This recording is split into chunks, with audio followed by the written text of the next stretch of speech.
میرے دوستوں، میرے بزرگوں، اللہ کے رسول صلی اللہ علیہ وسلم غار ہرا کے اندر جاتے ہیں، اللہ تعالیٰ کی عبادت کے لیے، ریاضت کے لیے جاتے۔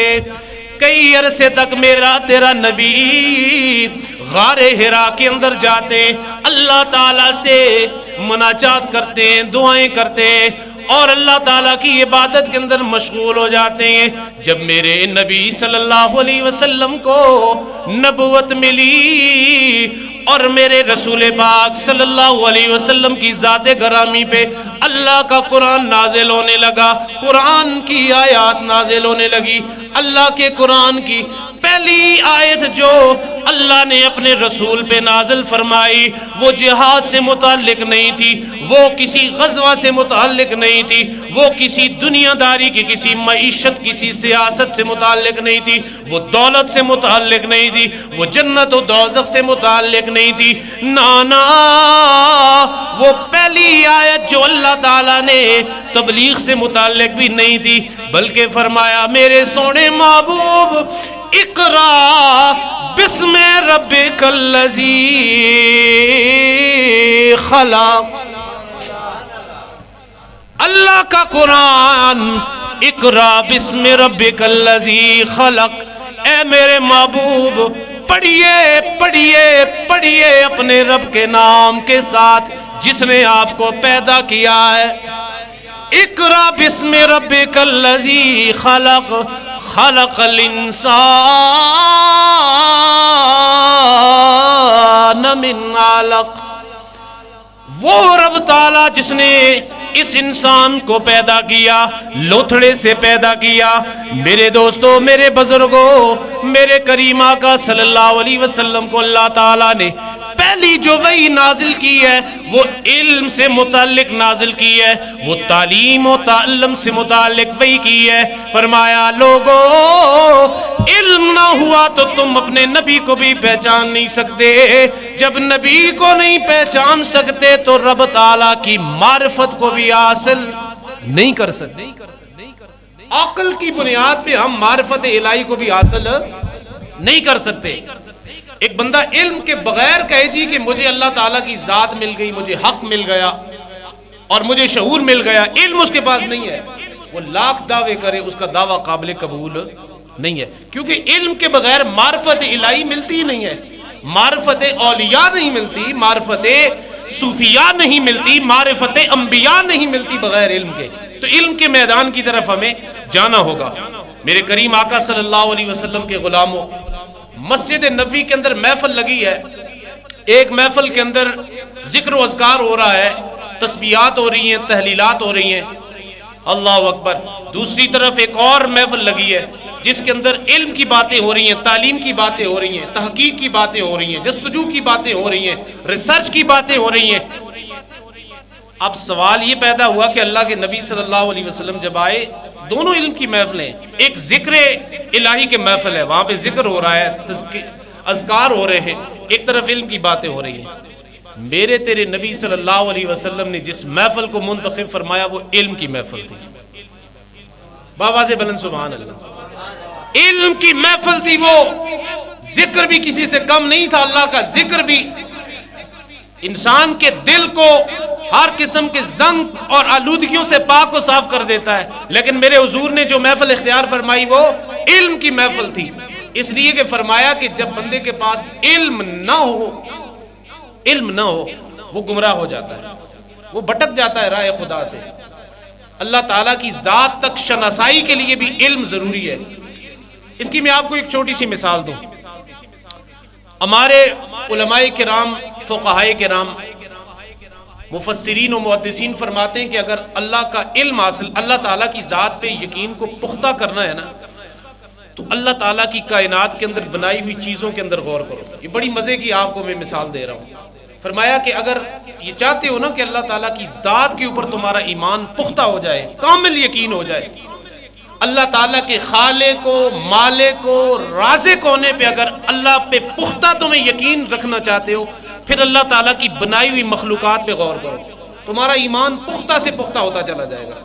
اب سوال یہ ہے کہ اللہ تعالیٰ نے جو مخلوق بنائی ہے اس تک رسائی کے لیے ہمیں علم کا ہونا ضروری ہے۔ مثلا ایک درخت کی اگر میں بات کروں تو ماہر نباتات ہمیں یہ بتائے گا کہ اس کے اندر کیا کیا چیزیں ہوتی ہیں. انسانی جسم کے متعلق ہمیں کیمسٹری والا یا بایولوجی پڑھنے والا وہ بتائے گا کہ اس کے انسان کی ساخت کیسے بنی، اور انسان کا یہ 6-7 فٹ کا وجود اللہ تعالیٰ نے کن کن چیزوں سے مل کے بنایا. بلکہ بعض لوگوں نے تو یہ لکھا ہے کہ اگر کوئی بندہ درخت کے ایک پتے کے اوپر غور کرنے لگ جاتا ہے کہ اللہ نے اس کو کیسے بنایا، فرمایا وہ اس لیے غور و فکر کر رہا ہے کہ اللہ تعالیٰ کی ذات اور اللہ تعالیٰ کے خالق و مالک ہونے پہ اس کا یقین پختہ ہو جائے. فرمایا وہ ساری رات عبادت کرنے سے وہ غور و فکر کرنا بہتر ہے، کیونکہ پتے کے اندر جب وہ غور کرے گا تو جو رزلٹ اس کو ملے گا وہ یہ رزلٹ ہوگا. ایک پتے کو کبھی اٹھائیں، درخت کا ایک پتا، اور اس پتے کی لکیروں کو ملائیں، آپ کو دنیا کے اندر کروڑوں اربوں اور کھربوں درخت ملیں گے، اور ان کھربوں درختوں کے ساتھ پھر اربوں کھربوں کے پتے بھی نظر آئیں گے، لیکن ایک پتا بھی دوسرے پتے کے ساتھ آپ کو ملتا ہوا نظر نہیں آئے گا. یہ رب تعالیٰ کے خالق و مالک ہونے کی نشانی ہے. ایک پتا بھی آپ کو دوسرے پتے جیسا نہیں ملے گا، اس کی لکیر کے اندر کہیں سے فرق نظر آئے گا، اس کی ٹہنی کے اندر، اس کی کسی نہ کسی جگہ سے کوئی مشابہت کے اندر فرق ضرور ہوگا. یہی حال ہے انسانوں کا. اللہ تعالیٰ نے اتنی بڑی لاکھوں اور اربوں اور کھربوں کی دنیا بنائی، لیکن شکل انسانی کے اندر اللہ تعالیٰ نے فرق رکھ دیا. میں اس سے بڑی مثال آپ کو کیا دوں کہ آپ کا یہ فنگر پرنٹ، ہمارا فنگر پرنٹ آج ہر ایک کا الگ الگ ہے. ایک فنگر پرنٹ کی لکیریں ایک جیسی ہیں، لیکن ان کے اندر اللہ تعالیٰ نے فرق رکھا ہوا ہے کہ کسی ایک کا بھی فنگر پرنٹ دوسرے کے ساتھ میچ نہیں ہوتا، نہیں ملتا. آپ کے کوئی پیسے آپ کے بھائی کے نام کے اوپر آئے ہوئے ہوں، اس کا فنگر پرنٹ لگا ہو، آپ کہیں کہ میں اس کا سگا بھائی ہوں، ہمارا خون ایک، ہماری نسل ایک، خاندان ایک، میرا انگوٹھا لگا دو اور مجھے پیسے دے دو، نہیں دیں گے، نہیں لیں گے. کیوں کہ اس لیے کہ آپ کی میچنگ ہی نہیں ہوگی. تو میں یہ کہہ رہا تھا کہ علم ہمیں اللہ تعالیٰ کی خالق و مالک ہونے پہ ہمارا ایمان پختہ کرتا ہے. یہی صوفیاء کا درس ہے، یہی اولیاء کاملین کا درس ہے کہ آپ کا ایمان اللہ کی ذات پہ پختہ ہونا چاہیے. اس کے لیے آپ کو علم کی معراج ضروری ہے، اور اس کے لیے آپ انسان کا یہ جو شکل و صورت ہے اس کو ذرا دیکھیں. جسے رب تعالیٰ نے قرآن میں کہا لَقَدْ خَلَقْنَا الْإِنسَانَ فِي أَحْسَنِ تَقْوِيمٍ، کہ ہم نے انسان کو اعلیٰ شکل و صورت کے اندر پیدا فرمایا. میں بات کو طویل نہیں کروں گا، مضمون آگے اور بہت لمبا ہے، اور میں اپنے وقت کے اندر اس کو سمیٹنے کی بھی کوشش کروں گا. لیکن جو بات میں کرنے جا رہا ہوں وہ یہ ہے کہ انسان کو آپ یہ کبھی رات کی تنہائی میں اکیلے بیٹھے ہوں یا اللہ تعالیٰ کی ذات کے ذکر و اذکار کے اندر کبھی بیٹھے ہوں تو سوچئے گا کہ یہ اللہ نے مجھے جو جسم دیا ہے، اس جیسا جسم، یعنی جو شکل و حیت اللہ تعالیٰ نے بنائی ہے، جو ہاتھ 2 بنائے ہیں، جو کچھ بنایا ہے، اس کے اندر آپ تھوڑی سی بھی تبدیلی نہیں کر سکتے. یعنی آپ تھوڑی سی تبدیلی تھوڑی دیر کے لیے اگر سوچیں گے کہ یار میرے ہاتھ اگر 2 ہیں تو 2 کی جگہ پہ 3 ہوتے پھر کیا ہوتا. آپ جسم کے اندر جہاں پہ بھی تبدیلی کریں گے آپ کو جسم یعنی بے رنگ نظر آئے گا، بے ترتیب نظر آئے گا.